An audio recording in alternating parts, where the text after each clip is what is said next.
is endangered in a culture that thinks it is more helpful to rush past grief than to lean into it. That is a quote by today's guest, Leanne Friesen, the brilliant soul behind the groundbreaking book, Grieving Room, Making Space for All the Hard Things After Death and Loss. As the curator of the popular Instagram platform at grieving.room, she has cultivated a nurturing space for those navigating the tumultuous waters of grief. With a profound understanding that grief defies easy solutions, Leanne advocates for the power of creating room for the complexities of grief rather than rushing to fix or diminish it. Drawing upon her extensive experience as an ordained minister and grief educator spanning over 2 decades, she offers invaluable insights into the sacred process of grief, and I am thrilled to welcome our guest today, Leanne Friesen, to the Grief and Life podcast. Oh, thank you for having me. I'm thrilled to be here. Thank you for being here. Thank you for your time and your beautiful work. I was commenting before we started to record that your account, your Instagram account, was one of the first grief resources that I found in my journey, and it was very helpful. It speaks to very digestible ways to give words to this very nuanced and complex experience. So thank you for that. And where did this all begin for you? What inspired the account? What inspired you on this journey? I know that you had a professional tie to grief prior to the personal one. So where did this all begin for you? You know, funny enough, I can go back many years and realize I was always interested in people's experience of death and of loss. And I don't think I've said this on any other interview I've done, but even as a young teenager, I went through this season where I would say I had profound death anxiety. When I was about 13, like I wasn't sleeping at night. I probably should have seen a therapist. I was really, really scared of the idea of death, scared of what would happen, and scared to talk about it. So I think these questions weighed on me really from a young age. And then even when I went to university and I was in a program that was actually about sort of moving into education, I was doing like this psychology of death and dying. And then I went in to training to become a pastor, a Christian pastor. And so in that role, I was doing funerals all the time. Maybe not all the time, fortunately, but, you know, as they came up and walking with people who had new losses or old losses, right? Things that people are carrying when you meet with them and you're caring for them. That's part of your job. And I continued to study this, do courses, you know, sort of lean into these topics when I had chances to learn more. And it was something I always really cared about and was passionate about. And then came the experience, which of course I talk about extensively in my book and on the Instagram account, of my own sister dying, which actually overlapped with me stepping full-time into being a pastor. And I actually, it's the first chapter of the book. I talk about, I'm getting ready to start this new career. I started this church. And right at that time, my sister is diagnosed with very late stage cancer. And so even the first 8 years that I was in that role, the shadow of that fear before she even died was there and shaping me. And then she died. And as I talk about in the book, I thought I'd be pretty good at grief because I had studied it a lot. I mean, I didn't think it would make it easier. I just thought I would know what to do. And then I had the personal experience of being absolutely flabbergasted by it being so much harder than I thought and so much more difficult and confusing and complicated, and just a million misconceptions that I had about grief. And then because I really had this ability to, you know, I was regularly teaching people in my role, often doing speaking events, workshops, retreats. I had a blog, early 2000s and I guess 2010s. And I started talking about this more, and I would hear people comment, oh, that was my experience. That's what happened to me. Oh, yes, exactly. Thank you for saying this. So my heart just kept going more and more like, we need to make space for grief. We need to make space for grief. People aren't talking about this enough. People are always trying to fix it. They're trying to make it better. And we need grieving room. And so after doing sort of all these little bits here and there, I kept saying, you know, I think if I just, as a platform, just focused on grief instead of sort of my general blog, I think that would be something that would be valuable. And so I started doing that right at the same time that I ultimately said, I think I need to write this book. I think there's a book connected to this. And I came up just kind of out of nowhere. I kept saying, you know, giving grief space. And then one day I just said Grieving Room. And then that title really settled with me. So then over the last few years, I was cultivating this page and doing exactly what you said, really seeking to provide these pieces that for someone who especially is newly grieving, that they can read and manage and go, okay, I'm normal. Okay, that makes sense. Yes, that's logical, or that, that helps me on my road. And as I was doing that, I was seeking publication of the book. So they sort of overlapped at the same time, but all of it, and this might be a bit of a longer answer than you're anticipating, was all coming back to this desire to make space for grief and ultimately to help people grieving and those who want to help them. And I should add that too, right? That I also hoped it would help people think through how they respond to grievers and how they engage with people grieving. And so in many ways, my story is probably similar to you, right? Like triggered by this great loss and looking around at what's out there and wanting to be able to provide something that maybe would have been helpful for me and for you, right? Thank you for that. Thank you for your work and for answering the call. It sounds like as you evolved and as things happen in life and the loss of your sister and through your work, it sounds like you kept getting a little bit more specific, niching down into the topic of grief specifically, because you noticed how there's a lack of awareness or maybe a dissonance. There's a space, there's a room in between the actual experience and what people think it is, and you're filling that space. And I love the name. I think the name is absolutely appropriate. It's interesting that you said this in a way started when you were a teenager, right? Was it a specific experience or was it just a generalized feeling that you had at the time? Yeah, you know what? It's funny. I'm even actually piecing some of this together now. I remember it was quite triggered by when I was 13. My sister, my other sister, the one who's still living, she was living, going away to school, and she had a good friend take their own life, which was really, really traumatic for her, as of course it was. And this was quite a cloud over our house because we were so worried for her and heartbroken for her. And we're far away as she was processing this profound loss. And I remember just stopping and thinking about what would happen to him and what did this mean? And how do you even make sense of this person who was here and now they're not? And it was someone that I didn't know. But I guess it was watching someone grieve, even from a distance, and feeling their grief. And I started to just really think about these bigger life questions. I admit I was a melancholy teenager. I was very esoteric and life. I have a very depressing journal. You would think my life was just awful by my poetry in high school. So, I often was wrestling with those questions. And I love when you use the word call, because I think my call kept narrowing. And I think you're right. I do feel like this is a profound call. And it did keep narrowing down. So yeah, I think it started with my own experience of like, these questions are hard and scary and no one talks about them. And I know I was young, but I can vividly remember sitting at the supper table and thinking, ask mom, ask mom, ask mom, and being like too scared to even talk about it. Like say, what do you think happened to him? Or why did he do that? And just not saying anything because it didn't feel like something I could talk about.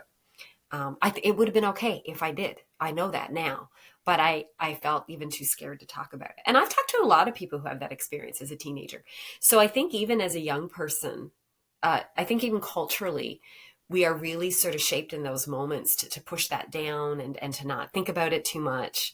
There's some message we get out there that's a bad thing. And I don't know where that would have come from, but it's certainly something I felt. That's very interesting, that progression and how those questions started early on. Same melancholy teenager over Yeah, here. So I can relate to that. Sad vibes, poems vibes. and all. But it's a mind that wants to understand, and it's a spirit that Mhm. wants to understand the bigger picture of why things happen. And I get that. I get that fully. So that Mhm. definitely resonates. And I'm sorry it was with that type of loss when Him. you're I'd younger. never met this man in my life, so it was an interesting trickle down effect, that his Definitely. life had. Yeah, And we're as we're a young we're man. even mentioning this person today, and Yes, I don't many know this years person, later, but his name was Grant, and I didn't know him, but yet he had this big impact on me and our interesting. family. Um, and yeah, I'm thankful that at least there's that element of help that I think he helped me start thinking about some important things. But at the time, it felt very scary. And Definitely. And it is scary, grief and yeah, death and yeah. losses. It's a scary topic. And I think that's part of Hmm. why people avoid it. We live in a pain Oh, gorgeous. avoidant culture. And that is part of the disconnect. Grief is Hmm. such a language. And your book and your work help bring words and understanding to that language. It's building common ground Hmm. for both the griever and the Hmm. people supporting their griever. So I Yeah. think that's a beautiful space to be in, to be able to give words to an experience that is so nuanced, both through your work and through your personal experience. So your Mhm. sister, her name is Roxanne, she unfortunately had an 8-year battle with melanoma, from my Correct. understanding. Yeah, yeah. Hmm. Tell us a little bit about that. Yeah, I mean, it was interesting. So she was diagnosed in 2005. And I talk about this in the book. She found a spot on her head. She was scratching it for a few months, looked like a pimple. She had thick hair, so really easy to overlook, of course. As I talk about in the book, Roxanne was a super interesting person. So she had spent her young adulthood traveling the world, lying on beaches in Spain and Greece, and just the era of the baby oil all over your body to get that fabulous tan.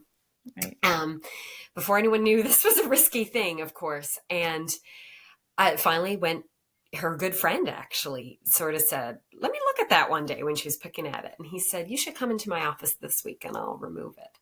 Which none of us, funny enough, when she started telling us, I talk about this in the book, really registered enough. That's an odd thing, even if you have a friend who's a doctor, to do, like, come in this week and let me look at that. And it turned out that she, had Mm. melanoma.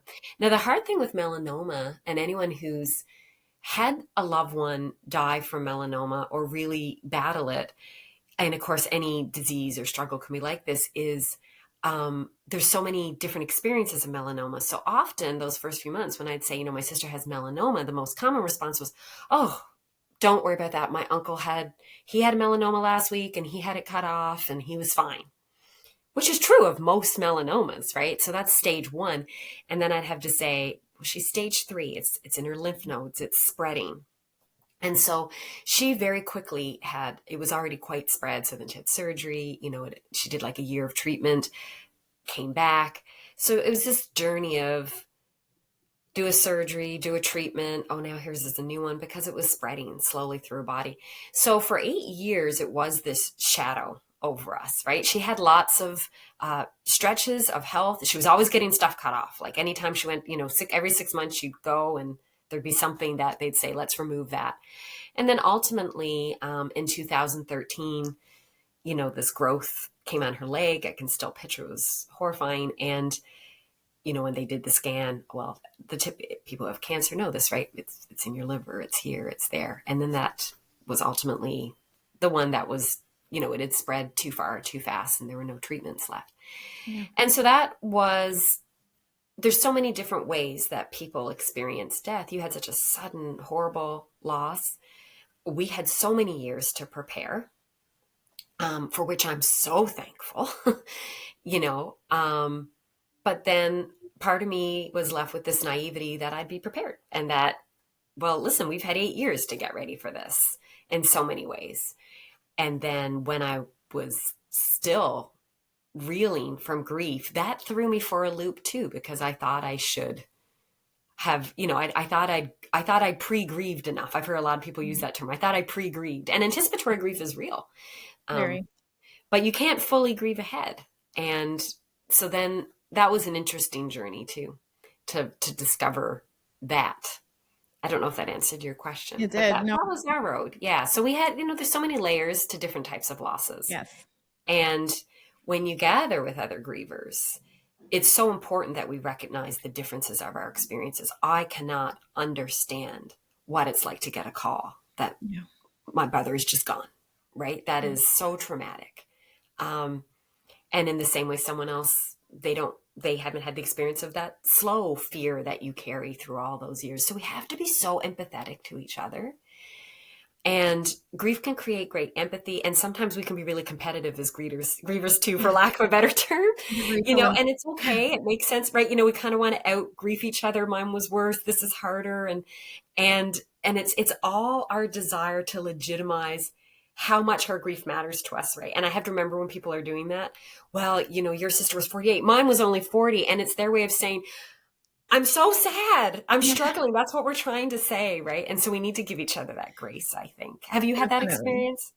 Yes, yes. And I believe, I came to the conclusion the worst grief is our own. It's the one that Oh, we it's feel beautiful. intimately. Hmm. In my early grief, I remember thinking, would it have been better if I had the ability to say goodbye to my brother? Would that have been better? And Hmm. then in speaking with people such as yourself and other people who have lost, cancer being the one that allows you for that quote unquote long goodbye, it doesn't sound any better. Neither of them are better or worse. It's just they're equally horrible experiences, whether you got to say goodbye or not, because sometimes even that goodbye is so prolonged, so painful, such a Hmm. slow deterioration that I heard somebody referring to it as having sand run through your fingers, like you're trying to hang on to sand Oh, that's just yeah, that's running a through your perfect fingers. description. Yeah.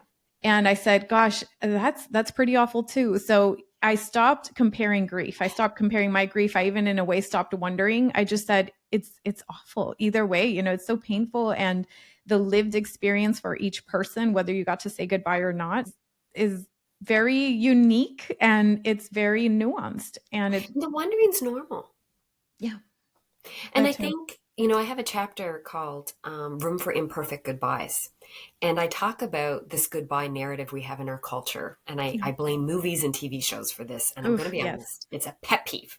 Yes. And I absolutely hate deathbed scenes in movies of someone who's had cancer because I've yet to see one that's accurate. Mm, Because even this image, and anyone who's lost someone to cancer or prolonged illness, I suspect many will say, yeah, the goodbye doesn't even happen then like we thought. Because to use my experience as an example, when Roxanne was well enough to say goodbye, she didn't want to mm, because she still felt well, right. right? So when she was well enough to have that big, meaningful conversation, there might be little snippets, little nuances. And then what happens is the person who's dying often doesn't, and I'm saying this as someone who's worked with a lot of people who've died, and they go, that's exactly my experience. And then when they sort of cross to this place where the illness is taking over and they're not themselves anymore, they're not able to say that goodbye in the way you might want. And it's actually really common, as shocking as it is for someone who's lost someone to a prolonged illness, to go, I never had that goodbye either. I had the chance to prepare it, and maybe I could say goodbye, like I could say it to them, which Right. I was able to do, Right. but we didn't have like a conversation because of that timeline. So Right. even then it's complicated. And I think we put so much pressure on this image of goodbye that's so Yes. hard for people. Yes. And which is why I did this chapter, Room for Imperfect Goodbyes, right? That's so, I'm going to tell you, of all the people I've worked with who've died, who've lost loved ones, I could count on one hand. I'm not exaggerating. I've done like 100 funerals. The people who've said, we had the goodbye we wanted. Right. Probably one hand, because it never feels adequate Yeah. somehow, right? So I hope that releases people. I hope people sometimes, you might have lots of beautiful moments and you'll learn to accept them as your moment and what was meaningful to you and what was special to you. I'm going to use a super silly example. I don't know why this came to my mind. Forgive me. I don't know if you remember the show How I Met Your Mother. You're a bit younger than me. It's older. It's in syndication now. No, I do remember it, but I'm not sure if I watched it So there's a enough to character that, remember. spoiler for anyone not watching the series, but there's a scene, it's people actually my age, so they would have been in their 30s, and there's an episode where his father dies, one of the characters.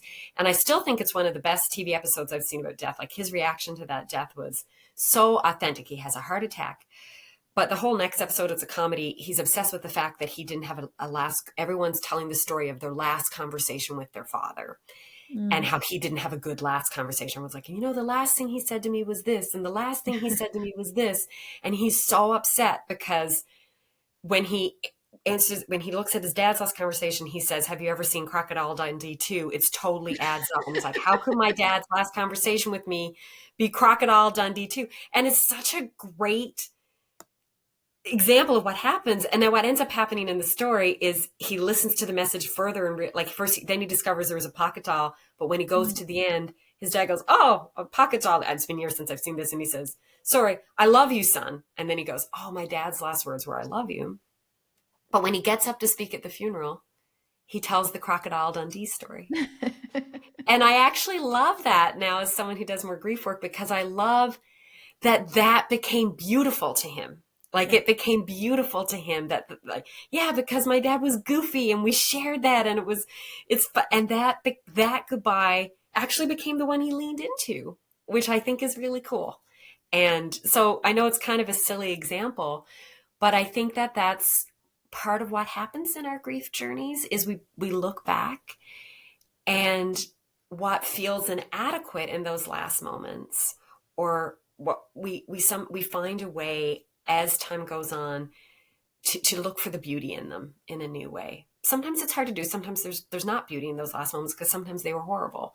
But we also find that, well, that week before he died, I remember this, or that month before, and we find those things. Yes. Um, I don't know if that And thank experience you for sharing resonates with that you. that Yeah. snippet that gives a vivid visual of the reality of it. There Mhm. is perfection in the imperfection. The goodbyes more often than not are not what we thought they would be. And you wanted to have the experience of being alone with your sister. I was And obsessed. that felt like something that was very important to you, and that you wanted to do something specific with her. Could you tell us a little bit about that? Yeah, I mean, there's a couple things I want to comment as we go there that come to my mind. So, because my sister, we have a huge family, my parents are both from like nine, and Mm. her husband's from like, we have 51st cousins, and Wow. um, no, it's big. So, and then her husband's from seven, like huge, huge family. Wow. Yeah. And so there's just lots of people, and she taught at a school, so she had lots of friends, and she lived in the same town for years. So just lots and lots of people were around all the time. It was so constantly crowded. And one thing I just want to say as we transition to your second question is, one thing I invite people to keep in mind, even if you love someone who's dying, is to think about it from their perspective, because you might want that big moment with them, but recognize that your moment is like maybe moment 200 that they've had. And that can actually be very emotionally exhausting for a griever. And so I watched that with my sister, and it's all good intentions, right? And I remember one day a person stopped by. I had no idea who they were. I'd never met them before. And if you love Roxanne and you're this person, no hard feelings. I wouldn't even recognize her if I saw her in the street. And she was about a month before she died, but it was after we knew no more treatments, and she wasn't well, but she was still coherent. And they gave her a big hug, and, they cried on her shoulder. Just want to tell you that I love you. And I want to say that, it's been wonderful to know you. And it was this goodbye, and you saw them like feel so good about it. And they left, and she looked at me and she went, yeah, I can't do that every day. Oh my gosh. And how could you? Right? So now imagine someone doing that every time they see someone.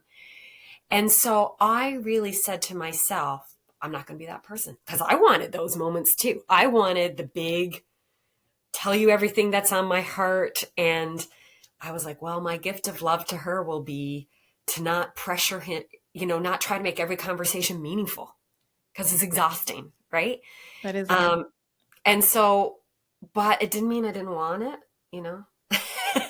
And I talked in the book about a couple of times. I was like, well, I had a moment I tried this. I had a moment I tried this. There were two moments Okay. that I got alone with her that were meaningful. And one was about a month before she died, when I'd spent like about 10 days at her house. And again, this was when she was kind of crossing over and there was just tons of visitors. And I really wanted this time alone with her. And just people hadn't shown up yet. It was early in the morning. Her kids had just gone to school. Her husband stepped out to shovel. And I was like, oh my goodness, there's no one here but us. And what am I going to do with this magic moment? And I broke my promise, and to myself, the promise I made to myself. And I was just, shared some thoughts. And I just said, I really wish we could have been old together. And she said, we could have went to Florida. And that broke me. Like that, it was years I carried that. I still can't go to Florida. People bring up Florida, I get emotional about it, because I'm Oh, like, oh, I don't know. Because it's funny, we'd never talked about going to Florida, but all of a sudden I pictured like being old ladies together in Florida, and it felt like something had been stolen from me, that we couldn't be old ladies in Florida. yeah. And then her husband came back. And I mean, that was just this kind of weird, not big moment, but there was something really powerful about it. But then as I knew her life was ending, I wanted to bless her. And so in so many faith traditions, there's this tradition of blessing. Yeah. Um, and this idea of just offering them this a hope, a sense of their future. And again, so many faiths have this. And I had started singing since my child was born this blessing song over her. She'd been given this CD with this beautiful blessing song, and the words were, "The Lord bless you and keep you. The Lord make his face shine upon you. The Lord be gracious to you and give you peace." It's called the Deuteronomic blessing, if anyone has that background, and it's used in both Judaism and Christianity. It's found in the Old Testament. And I wanted to just sing, I wanted to sing this song over her. I just was so adamant I wanted to do this. And I could have asked, like I could have said to people, could I have 5 minutes? But it was always so crowded. And there was always someone else in the room, someone else in the room. And they wouldn't have minded sharing that, but I didn't want to share it, I guess. And it was the day before she died. I had this moment where I looked, all of a sudden, no one was in the room, just this magic 5 minutes. Someone's gone for lunch, someone's gone to the washroom, so, and you just kind of have this moment. And I thought, now's my time. And so, yeah, I was able to lay my hand on her and sing this blessing. And for me, that was truly one of the most sacred moments of my life, one of my most cherished moments. And when I tell this story, I always stress that it was not a TV moment, because if it was a TV death, she would have woken up and looked at me or squeezed my hand, right? You'd see it on TV, right? Or there would have been a response. And I want to be clear, there was absolutely no response. She stayed asleep. We were past the point where she was coherent. And I don't know if she heard me, and I don't know if it meant anything, but I still remember sitting in that room and feeling like death was sitting on my shoulders. Like you could feel it coming, right? And that we were just wrestling with it. Like it was this battle, and we were carrying the weight of it. And somehow in singing this blessing, it was like the light came into the room, right? It was like this won't win. This isn't the end of the story. And so that was a gift to me. And that was my goodbye, right? That was my true moment that I was, and again, I didn't get the response. So my big moments with her going, we could have gone to Florida. And That's your crocodile Dundee part. yeah. The And story. exactly. Right. But that statement actually has so many layers, because what she was naming is exactly what we love to shop together.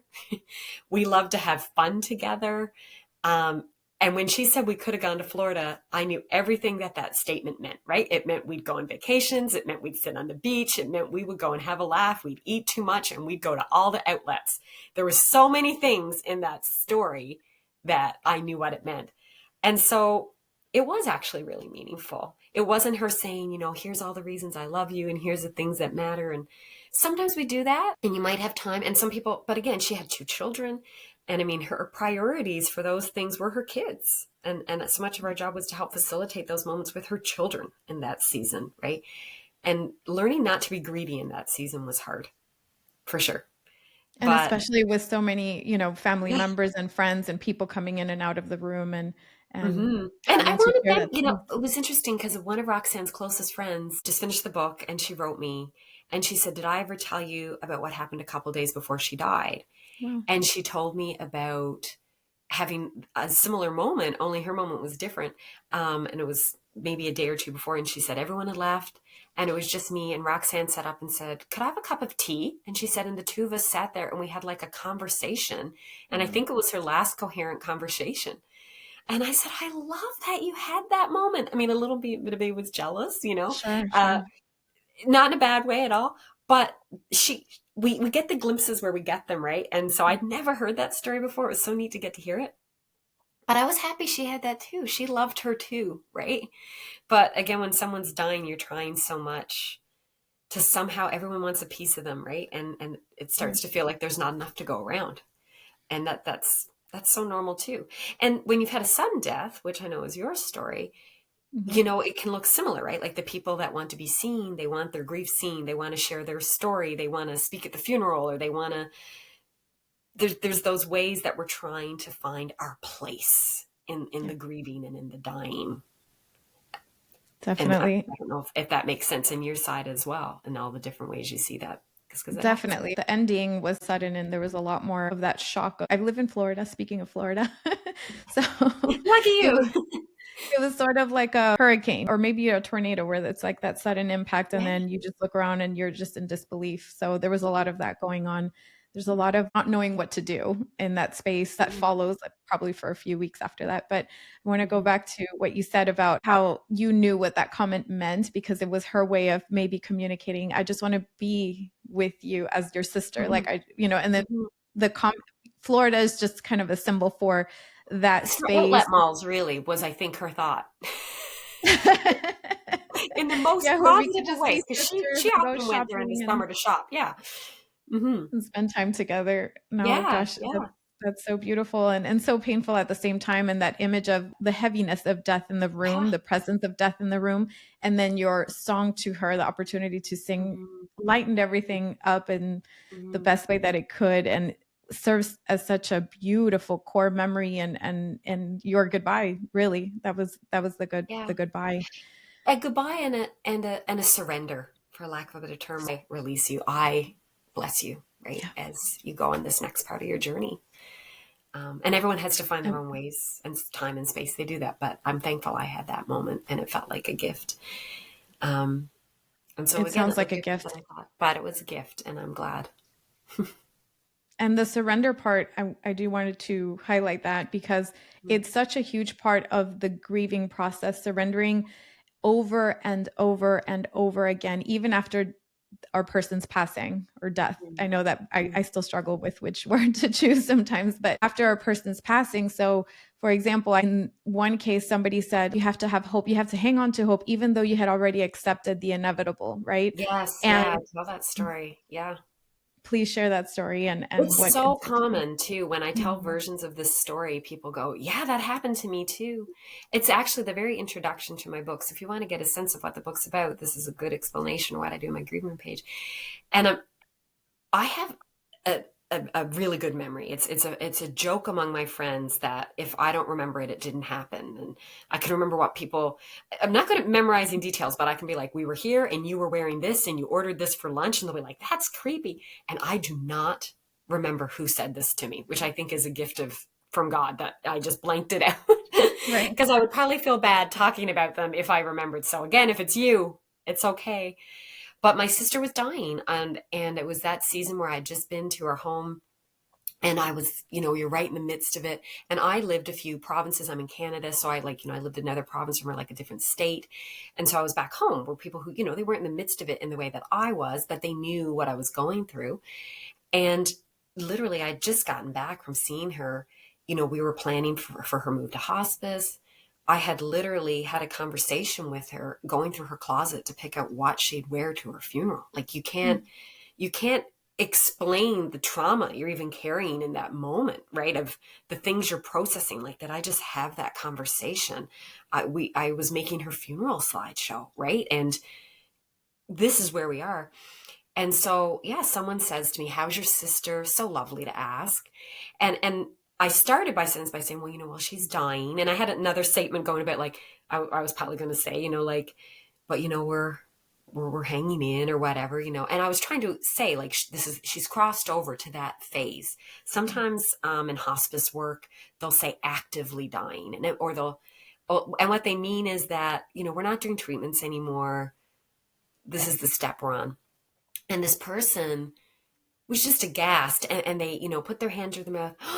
Oh, don't say that. And I remember, I got very cold because I was very irritable about that. And I sort of went, what do you want me to say? You know, Right. it was so invalidating. It was so bizarre. And they said, well, but you have to have hope. And this is such a common thing that we do. And we do this in so many different versions. Someone says, oh, well, my loved ones stopped doing treatment, so they're giving up. They're not giving up. They're surrendering, they're accepting what's next in their life. And it's actually a beautiful and brave thing to do, a profoundly brave thing to do. And then we put this like giving up language on them as if it will hasten their death or what have you. Or to say they're dying meant I didn't have faith. And so she said, well, like there can still be, then does that like you, there can still be miracles, there can still be this. And it just wasn't where I was. I was trying to be present in this place where my sister was dying, and I was looking for how we were going to get through that season, where I was going to find God and my faith and hope in this incredible thing that I never thought I'd have to do at 35 years old, watch my sister slowly die. Within the essence of the actual experience that it is, without trying to change it. Right? Yeah, exactly. And so even just a couple of weeks ago, I was at a book signing event, and this woman said to me, Leanne, when my husband died about 15 years ago, it had been, and he had died young as well in his early 40s of cancer. And she said, the number of my friends that said to me, don't be sad. He wouldn't want you to be sad. And she said, no one could just give me space. And I said, I'm so sorry. And, she was tearful 15 years later. Because she still needed room to be sad that she'd lost her husband so young and so unfairly. And so we do these things thinking it will help. I know that person thought it would help, right? Oh, no, no, she's not dying. And it was shocking for them, I guess, to hear me say it. Sure. And to be clear, I'm very comfortable with death language, which shocks people generally because I do funerals all the time. And I had to remind myself sometimes that people don't always use these words and language, but, she was trying to make me feel better. Right. And it didn't. Right. And so that's so much of what I encourage people to remember in the book. Like, grievers are not asking you to help fix their grief, which we think we have to do. We think if we're helping a griever, they're grieving and they're sad, so let's make them not sad. Or they're grieving and they miss their person, so let's explain why their person's in a better place or why they wouldn't want you to be sad. And it doesn't mean any of those things aren't true. Right. Although, to be clear, I think Roxanne would have wanted us to be sad. I think she would have absolutely, I think, not for long, but if we all got up and just forgot her in a week or two, I don't think she would have liked that either. I assure you. No, did she want us to carry sadness our whole life? No, of course not. But we also make a lot of assumptions about what, we speak on behalf of these people might not even be true. And really, in those moments, what our grieving loved ones needs is just space for all those big, hard things. You're sad. Of course you're sad. Wow. Yeah, this is really sad. And there's so many ways we can make space for that, but we haven't been taught to do it. And so sometimes people ask, they say, well, what should I say instead? I said, when you're really stuck, you can always say, I honestly don't know what to say. Well, I'm so sad with you. I don't know what to say, but I love you. And, or just, I don't know what to say. I'm here, or I'm sorry if I say something dumb, but I just really care. And so it can, again, sometimes you have to be willing to face your own discomfort. And often what we're saying to grievers is about making ourselves comfortable and not them. It's about us feeling like we had something to say or we said the right thing because we're stuck. So I think we can practice thinking that through, and we'll never get it all right. Like, we're going to stick our foot in it sometimes. And I've done it too. But I think when we start by saying my goal isn't to make them feel quote unquote better right now, we make some good first steps. So powerful. It is more helpful to hear, I don't know what to say, but I love you. Mm-hmm. And leave it there. That is more powerful than, oh my gosh, don't say that. Don't be positive and this and that, because there's a place for positivity.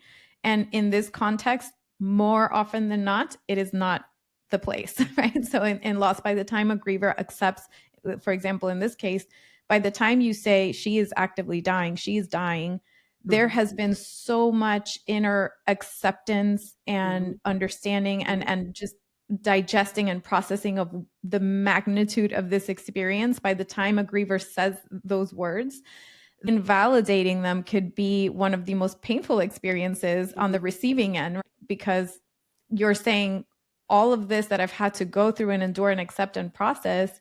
No, we don't want to hear that. It's too uncomfortable. You've got it wrong. You've got it wrong. You have to just You're mixing it up. That's not it, you know? you have to be And more positive. You have to pray harder. You have to do this. It's almost like we're at fault for not doing enough. And gosh, is that so far from the truth? yes, and I think we do that to dying people too when we kind of really Mhm. box them into you have to think positive and you have to not give up, and we almost make it sound like they can just will themselves into getting better, and that Mhm. can be so much pressure on a sick Yeah. or dying person. Yeah. And that can be unfair too. And so Very. I think in all these cases, it's about following the lead of where the person is. If that woman had said, "How's your sister doing?" and I had said, "Well, the doctor said she's dying, but we're praying for a miracle," follow my lead, right? Right. Like Right. that's right. Well, then I'll pray for that miracle with you, right? That's the thing. Like you don't correct a griever, I guess is the safe bet, because if that's where my mom was. My mom, right up until the day my sister died, was like, let's keep having faith. A miracle can still happen and all this. And I was so often eager to be like, give her a more realistic point of view and be like, Mom, do you really understand what's happening? Sure. And I had to step back and be like, I can't put my need for realism on my mother. Like this, we are dealing with this differently. And so that it's a journey for all of us I think that's the key. If they're saying this is where I am, if they haven't invited you in, if you don't have a therapy role or a deeply close relationship with them, if you feel that something needs to be corrected, your job is just to be with them where they are in that space, in that moment. And even if what they're saying is bonkers. I love that you just brought up that point about your mother because Mm-hmm. it highlights how we always say, oh, everybody grieves differently, but what exactly that looks like. This is Yeah. a beautiful example of that. It settled better with you to be more realistic. And for your Yeah. mother, it was like, I need a miracle. I need to know that we Yes. did everything we could to ask for a miracle. And That's both are right. right. Both of them are right. So I Yeah. like, Even like when my sister was dying, because she had melanoma, the mm, last couple days of her, well, the last few weeks of her life, and I'm mm, sorry, this is very graphic, might be a trigger warning that's for fine. some people. She was covered in tumors, and they were very ugly and they were painful. So she had like what looked like boils over her Mm, body and on her face. And one day my mother said, which is still so sad, she goes, but when she dies, because there's all this, sometimes she's a miracle, she goes, they're all going to disappear, right? Right, like it was horrible, and we all just yeah, kind of look at each other like they're gonna like sink back into her body, right? Like yeah, we won't have to bury her like this. And those are awful moments. yeah. And what do you even say? And I remember saying, no, I don't think so, Mom. Maybe I should have just said, yeah, maybe. Right? Like you just don't, like whatever she needed in that moment was so hard to even know but what a bizarre statement. Like my mother is very smart. I bet if I asked her, she wouldn't even remember asking that question now. It was such an irrational, illogical question. And I just remember there was kind of silence with the four or five of us looking at each other like, what are we going to say to this question? But for her, the idea, I guess, of burying her daughter with this body that looked not like her daughter was, of course, so awful. Yeah. And so there's so many of those. You're going to hear grievers say profoundly weird things. And you're going to walk away, especially after a traumatic death or really near a death, right?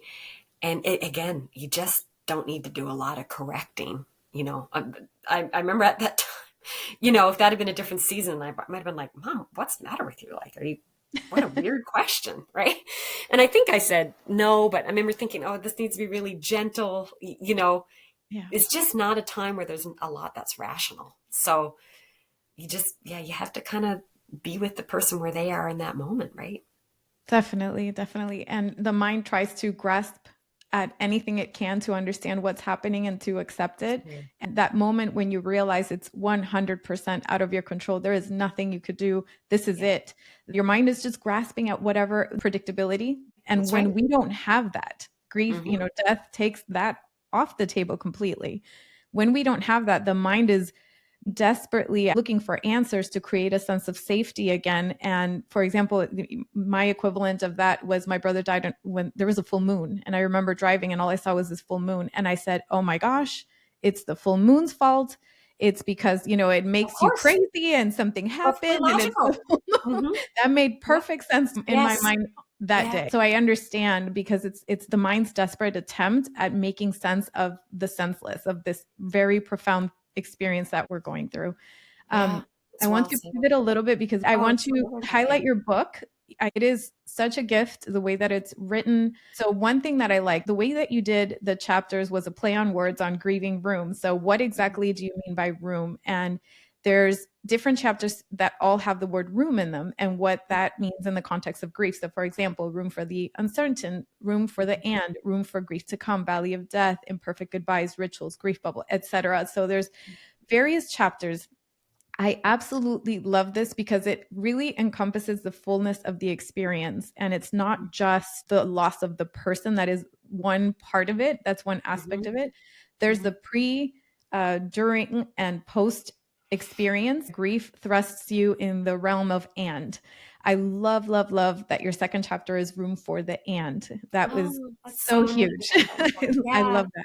it Could is. you? I've seen you say that. I always like your posts when you make Oh, thank you. like, yes, and. Because it's Yeah, this because it and is that. right? It's I'm a mess and I'm hopeful. And even in that moment where the woman says she's Yeah. dying, well, I was sad and I had hope, right? When she said, well, you can't have Sure. hope. Well, I can say she's dying and I can have hope. And Yes. both, right? I Yes. can be relieved that she's not in pain anymore and wish for her back. Like it's both can be true.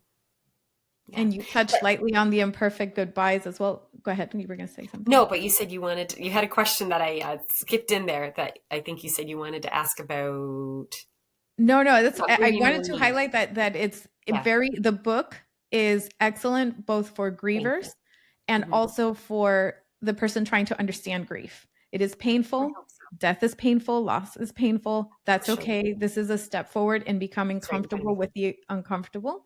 There it is. And we'll also link it in the show notes. It is available on Amazon, in Indigo, I believe Target in some areas.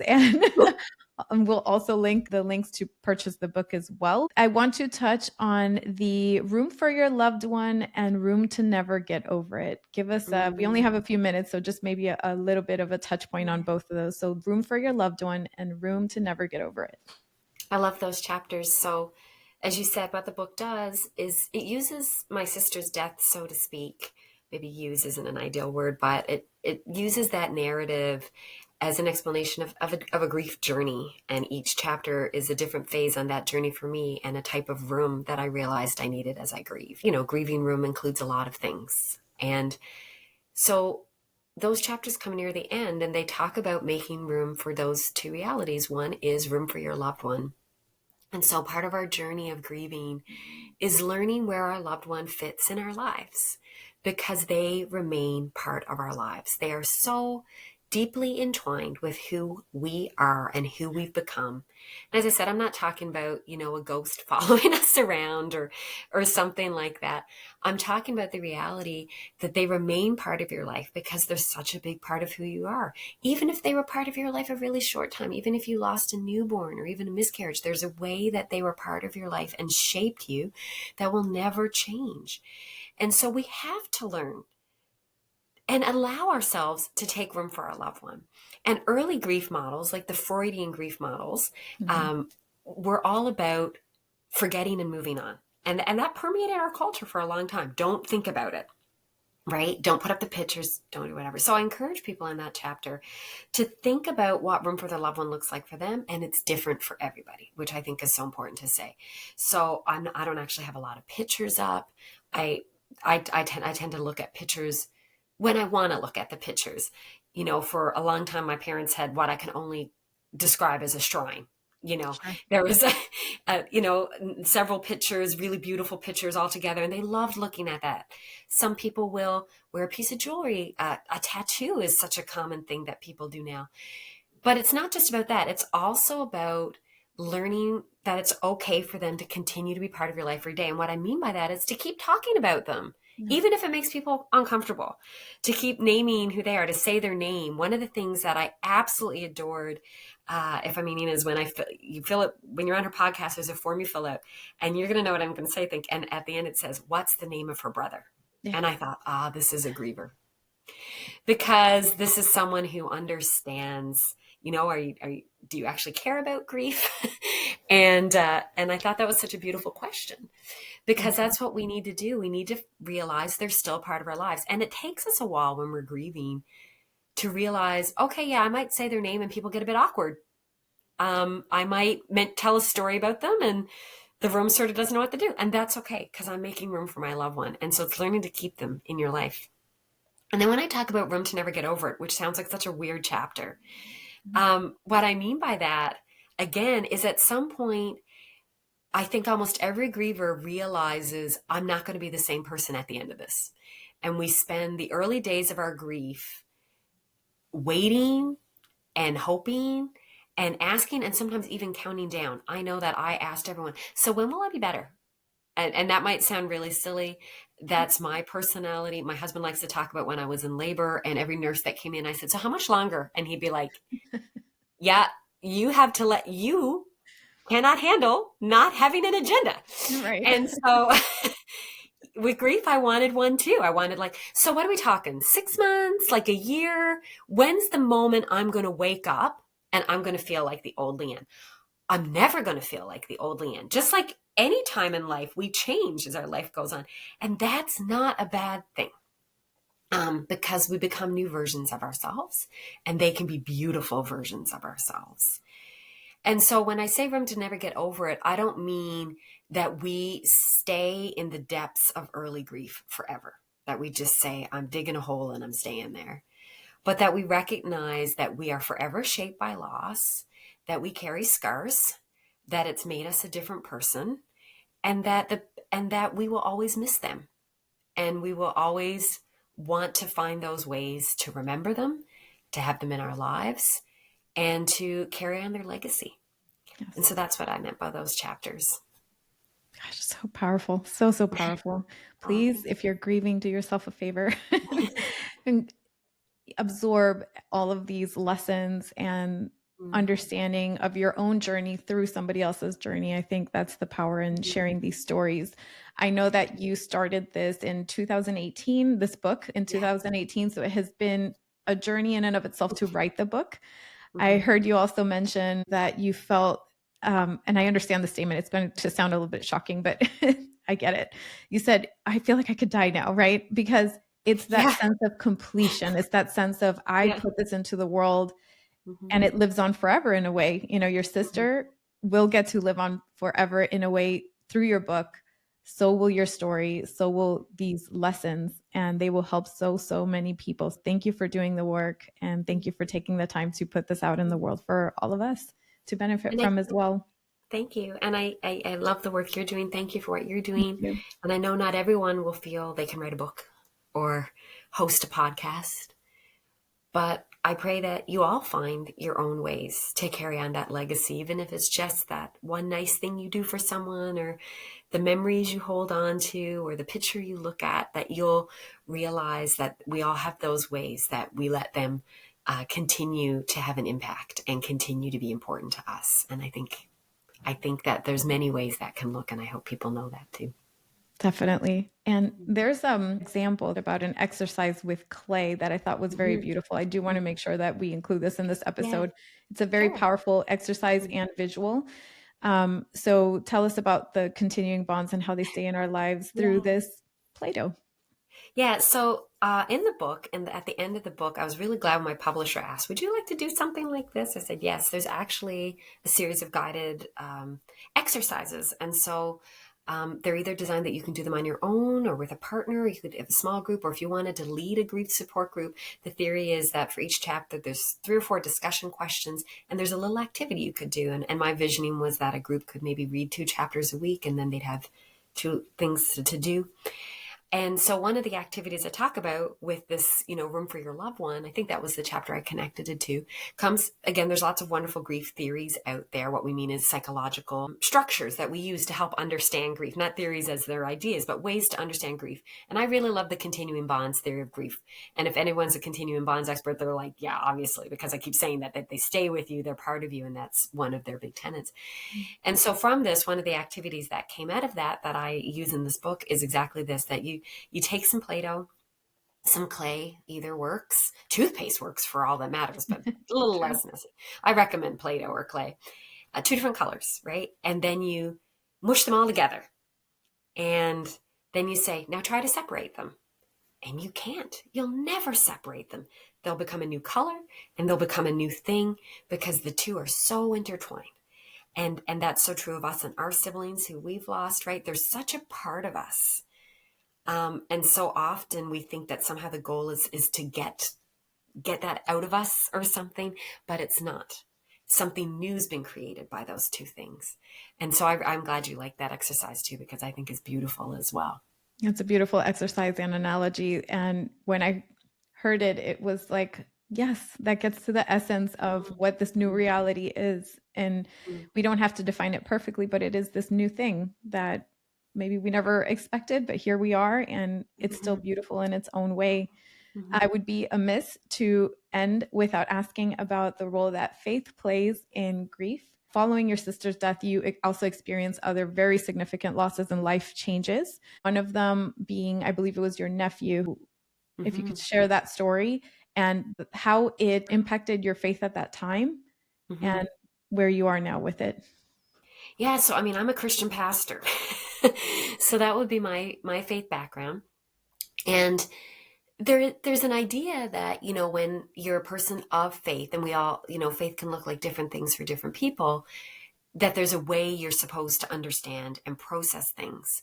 And so, certainly from a Christian perspective, our belief is that my sister would continue to live with God, and that, we believe in heaven and this idea of an eternity. And so that brought me great comfort. But yet there's also such a sense of struggle when something like this happens. And I have a chapter called Room to Reconsider. And like you find yourself asking hard questions. And some people of faith, many faiths, find that their questions don't find a place, right? It's not okay to say, why did this happen? Or why do bad things happen to good people? We prayed and our prayers weren't answered. And that's things a lot of people wrestle with after a loss and going into a loss. And then as that year went on, it felt like we were honestly being sort of slapped in the face, because shortly after my sister died, she died in May. And then in August, my family faced this other real catastrophe when my dad and my two nephews, who were 16 and 14 at the time, were in an absolutely catastrophic boating accident. And they were all very severely injured. My two nephews, who actually live in British Columbia, another part of Canada as well, were home visiting, and they were both in ICU. My dad broke his back. So we had these three very, very, sick's not the right word. They were so injured. They were so serious at the same time. We needed roller skates to be going to the different. I remember I like literally lost like 7 pounds walking from hospital rooms, like, because we were just moving so much. But my eldest nephew, um, was actually like in a coma. Like, he had a blood clot in his brain. They needed to remove it. And then he was in this coma. And we had these few days where we didn't know if he would wake up. And we were told almost certainly if he woke up, the brain damage would be very, very severe. Well, we are like just a few months out from my sister dying. And now here we are. We've had this absolutely horrific accident. My younger nephew's on full bed rest. He's not allowed to even turn his head. He has a severe kidney injury. My other nephew's in this coma. Maybe he'll wake up. Maybe he won't. My dad's got a broken back, and he's 70, and it's just terrible. And so I was just so frustrated and so at the end of my rope with all the faith that I could muster on my own. I remember just saying to God, like, I can't believe this. And I say the line that kept coming to my mind was like, are you kidding me? Like, are you joking me right now? And these were most of the conversations I was having with God that week. When I would talk about my sister dying, I would talk about feeling God's profound presence, which I did. Like, in those moments when she was dying, I was so sad. I didn't understand what God was doing, but I felt God was somehow in it. And this, I was like, no, this is just ridiculous. This is unreasonable. This is one too many. And it's funny what can just kind of put us over the edge. Yeah. But yet even then, as that story evolved, and my nephew did wake up and he did recover, and it was beautiful and amazing. You know, I talk about, we discovered that we had somehow healed through that experience as a family, that we'd all had to reconvene in Newfoundland again, get through this without my sister, and realize we could do this. And I remember the day before I flew back home after, Nick was able to walk around, and Matthew was they were still both in hospital, but, they were on the road. And I went to my sister's grave and to Roxanne's grave. And I just remember looking at her, I was like, you'd be so proud of us. You would be so proud of what we did these last 2 weeks. And I didn't think we could have done it without you, because she was the oldest. So she, finangled everybody. And I knew she would have been. And it was this reminder to me, we were still so deep in grief. And I don't know how my other sister got through it. I mean, I was going through this as an aunt, but she was literally grieving her sister and her 2 sons at death's door. And she said the same thing. She said, we're going to get through this. Like, our family's going to be okay. Wow. And so a lot of people had faith for us in that time when we didn't have enough. I shouldn't say we didn't, when I didn't have enough. But when others were carrying us, for sure. And I can say, as a person of prayer, that there was never a day that went by that we wouldn't get an email. And churches as far as Florida, literally, they'd say, we heard about your family and we gathered to pray for you today. And we were just blown away by the prayers. We also knew that all those same churches, many of them had prayed for Roxanne too. So I still don't know why, but yet I still believe something miraculous happened. And that's how my faith works in my life. So I hope that answers your question. But for anyone who's listening and your faith feels kind of complicated in the midst of all these things, it's so normal, and it makes so much sense. Thank you. To have that be complicated, and for some days for it to be such a comfort, and some days to have a lot of big questions too. And I think God's big enough for all that. Definitely. Thank you for that. The "Are you kidding me?" chapter of grief is very real, and it's okay to experience it. I'm glad that your family pulled through. I think ultimately that feeling of we're going to be okay is so refreshing, and I'm glad that you received that as a family. That's very important. We were not yet okay. We were like, so not okay, but we're like, you know what? We can still be a whole family after this. And I think I doubted. I think I was like, we're all going to fall apart after, the eldest sister dies too young. And I think that's what we meant by okay, right? I meant that we were still going to be a family. Yeah. Okay looks a little bit different than what we may have initially thought, but you'll make it. So thank you for sharing that. We are at the end. Leanne, thank you for your time. I'll open the floor up for you to say anything that maybe we didn't cover. Where can people get a hold of you? And the final closing question would be, what would Leanne today say to Leanne after your sister died? Oh my goodness, what a great question. We already mentioned the book is available at most booksellers, online and in person. You can also follow me at grieving.room on Instagram. And I want to say, I keep joking that I'm a terrible marketer in this regard. I realize a book when you're newly grieving can be too big and too much. And in fact, this is not the book for the week after someone's died. You'll need a little time, a little bit of processing space. My Instagram page is, I think you used the term, maybe I did, snackable. It's smaller pieces. And so maybe you're not ready for a book. You can follow me there at grieving.room. I also have a website, leannefriesen.com. The thing that I would say to that, I don't know. I know what I want to say. And what I would want to say to her is, life is going to be beautiful again, and you're going to get through this. And it's going to be really hard for a really long time, and you're in for a ride. You have no idea, but know that you're going to survive it. And you can't imagine that today, but you will. But the reason I kind of hesitate to answer it is that she wouldn't have believed it. So I guess more than even what I wish I could have said is I wish I could have find some way to help her believe it. But I think part of the journey of grief is discovering what you can believe in again.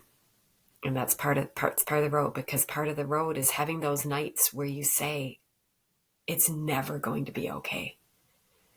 And in fact, one of the only ways we get to somehow being somewhat okay again is by going through those nights. And so it's such a complicated question, right? But I can say that I never would have guessed life would look like it does now. And I never would have guessed the peace that I could feel in my life without her here, or how much she would. You know what? If I'm kind of back on one thing I would say to her that I think would be okay to say is, you won't forget her. And that, I'd love to let her know she'd be okay. She wouldn't have believed it, but I was so afraid I'd forget. I was so afraid I'd forget all the memories, forget her voice, forget her laugh. And I think I would have wanted to assure her, you are not going to forget. She's going to stay such a big part of your life. And I think that would have been the biggest thing I might have needed to know in that moment, because I wouldn't have believed I was going to be okay. Even with a future version of myself telling me, I would have been like, that is nonsense. But I would have loved to have known, you're not going to forget. This grieving heart, sister's heart, thanks you for that, because that is a huge fear of mine, is to forget. So thank you for saying that. Thank you for your work. Thank you for all that you do. Thank you for putting out the words and love and community and compassion and roadmap. In a way, it's a roadmap for so many of us, and such a loving energy towards the heart of a griever and towards this very complex experience. So thank you, Leanne, for your time, for being here, for being you, for sharing your story. Thank you. I appreciate the opportunity.